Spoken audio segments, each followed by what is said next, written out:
बलशाली भारत, सशक्त भारत, सुरक्षित भारत, त्याचबरोबर विश्वगुरु भारत आणि विकसित भारताची संकल्पना करणारे प्रधानमंत्री मोदीजी यांना तिसऱ्यांदा पंतप्रधान आपल्याला बनवायचा आहे। 50-60 वर्ष फक्त गरिबी हटावचा नारा आपण ऐकत होतो।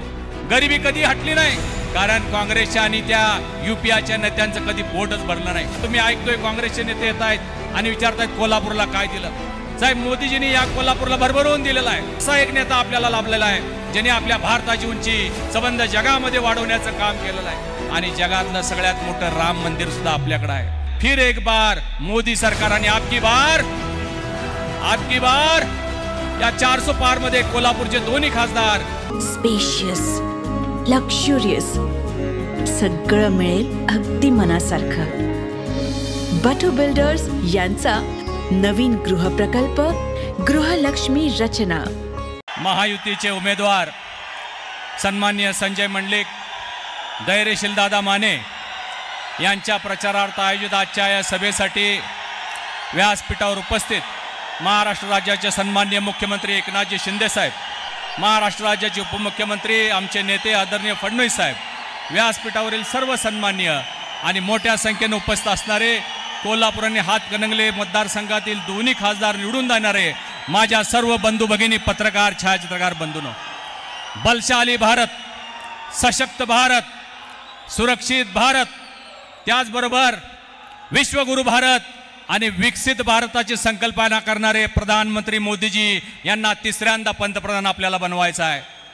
आजपर्यंत 63 वर्ष ज्या काँग्रेसला या देशामध्ये सत्ता गाजवली, त्यांनी फक्त भ्रष्टाचार आणि घोटाळ्याची श्रृंखला आपल्या समोर दिलेली आहे। विकसित भारत म्हणलं की अंगावर शहारे येतात। आपल्याला विकसित भारत काय माहिती नव्हतं, परंतु आज मोदींच्या रूपानं आपल्याला एक सशक्त नेता आपल्याला मिळालेला आहे, ज्यांनी हा देश सुरक्षित आणि सशक्त करण्यासाठी 4 संकल्प समोर ठेवलेले आहेत। युवा, महिला, शेतकरी आणि गरीब। गरीब म्हणलं की हृदय पिळवटतंय, कधी माहिती नव्हतं, कारण 50-60 वर्ष फक्त गरिबी हटावचा नारा आपण ऐकत होतो। गरिबी कधी हटली नाही, कारण काँग्रेसच्या आणि त्या यूपीआच्या नेत्यांचं कधी पोटच भरलं नाही। परंतु या गेल्या 10 वर्षामध्ये मोदींच्या नेतृत्वाखाली या सरकार एक नया पैशाचा भ्रष्टाचार डाग आपल्याला पाहायला मिळाला नाही। मी बोलणार नाही फार वेळ, परंतु मी ऐकतोय काँग्रेसचे नेते येत आहेत आणि विचारतायत कोल्हापूरला काय दिलं। साहेब, मोदीजींनी या कोल्हापूरला भरभरून दिलेला आहे। सातारा कागलचा रस्ता सुरू आहे, 3,500 करोड रुपये। संकेश्वर बांधा काम चालू आहे, 2,200 करोड रुपये। कोल्हापूर रत्नागिरीचं काम चालू आहे, 2,000 करोड रुपये। कोल्हापूरचं रेल्वे स्टेशन 45 करोड रुपये। कोल्हापूरच्या एअरपोर्टसाठी 274 करोड रुपये दिलेले आहेत।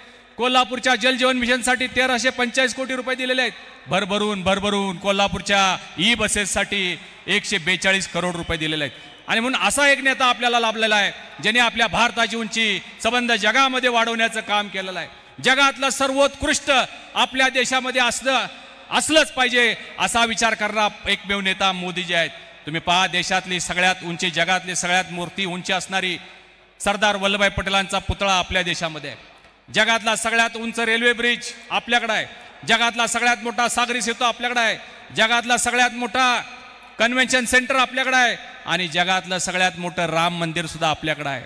जे आपलं स्वप्न होतं 550 वर्षापूर्वीचं, ते पूर्ण करण्याचं काम प्रधानमंत्री मोदीजींनी केलेलं आहे। आणि हीच विकास यात्रा भविष्यात चालू ठेवायची असेल तर जो नारा भाजपनं दिलेला आहे, फिर एक बार मोदी सरकार आणि आपकी